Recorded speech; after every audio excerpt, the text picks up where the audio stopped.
Bienvenido al curso bíblico La Revelación de Jesucristo. Estamos ahora en el episodio donde vamos a presentar el desarrollo de la historia de la Iglesia. Nos referimos al capítulo 2 y 3 del libro de Apocalipsis. Ya en el capítulo 1 terminamos en la parte donde nos habla acerca de que Jesús está al control. Luego lo vemos caminando en medio de los candelabros. Y se le dice a Juan que los candelabros representan a la iglesia.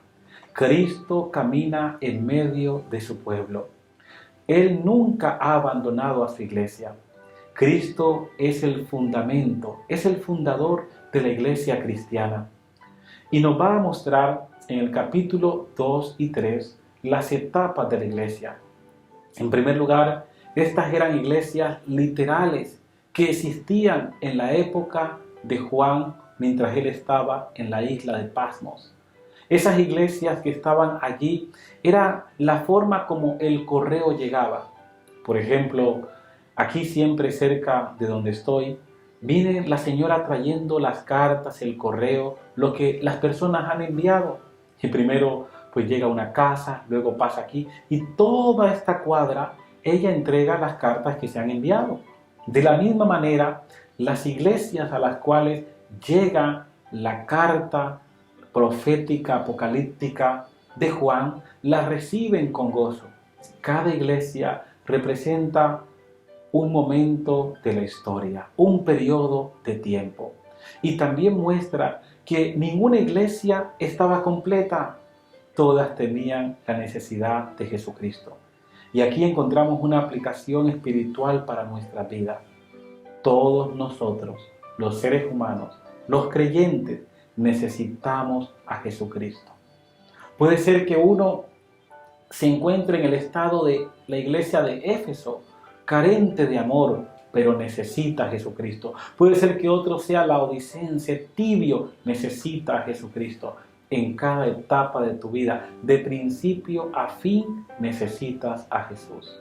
No hay un momento donde puedas decir, yo no necesito del Salvador, porque Él es la fuente de la vida y el autor de tu eterna esperanza. Es así como vemos a Jesús caminando en medio de los candelabros, lo que nos recuerda también las escenas del santuario, porque el santuario terrenal del desierto, dado por Dios a Moisés, en el atrio, ¿recuerdas que en el atrio estaba qué? El altar del sacrificio y estaba el lavacro. Luego en el lugar santo tenías en la parte norte la mesa de los panes y en el lado sur estaba el candelabro de 7 brazos. Y luego al frente tenías que el altar del incienso. Luego en el lugar santísimo estaba el arca del pacto. Jesús ya comienza mostrándonos su obra en el santuario celestial.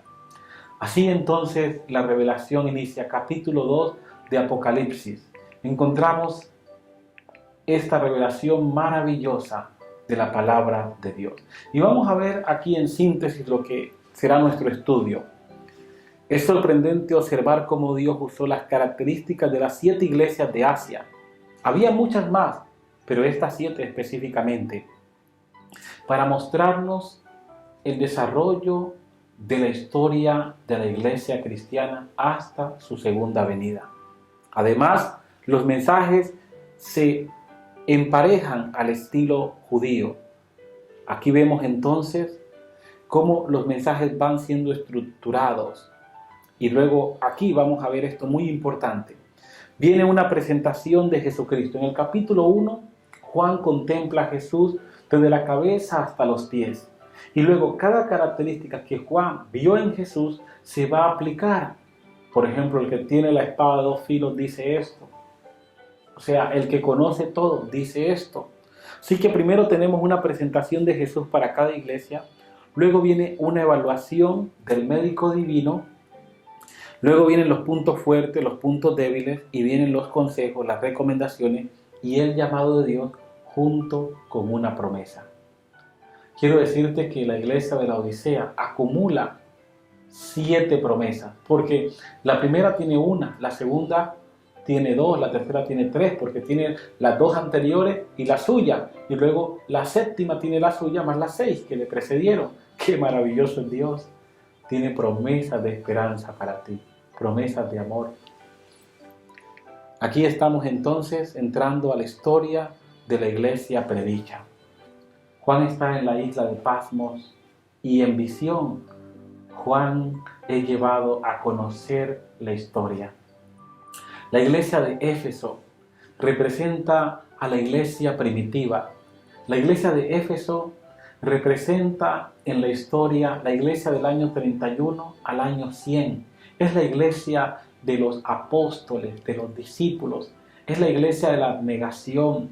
Es la iglesia donde los cristianos eran llevados al circo romano.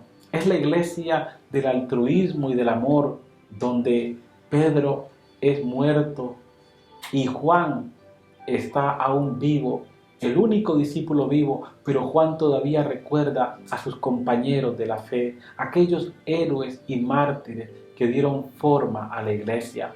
Pablo fue decapitado por Nerón. Era la iglesia de ese amor que lo llevó hasta los confines de la tierra con las palabras de esperanza. Es la iglesia que estremeció al imperio romano. Es la iglesia del amor y de la gracia de Dios. Es la iglesia que sostuvo el estandarte vivo de Jesucristo. Es la iglesia del reavivamiento por el poder del Espíritu. Es la iglesia de Felipe, el diácono. Es la iglesia de Esteban, el primer mártir cristiano. Pero a esa iglesia se le dice: pero tengo contra ti que has dejado tu primer amor. Habían dejado el primer amor. Y sin amor, la vida no tiene sentido.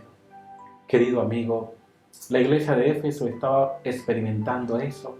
Le hacía falta el amor mutuo entre hermanos, el amor hacia Dios y el amor hacia su prójimo. ¿Cómo está tu corazón? ¿Está tu amor vibrante? ¿Está tu amor vivo?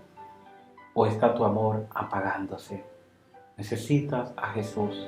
Él es tu primer amor. Que Dios te bendiga.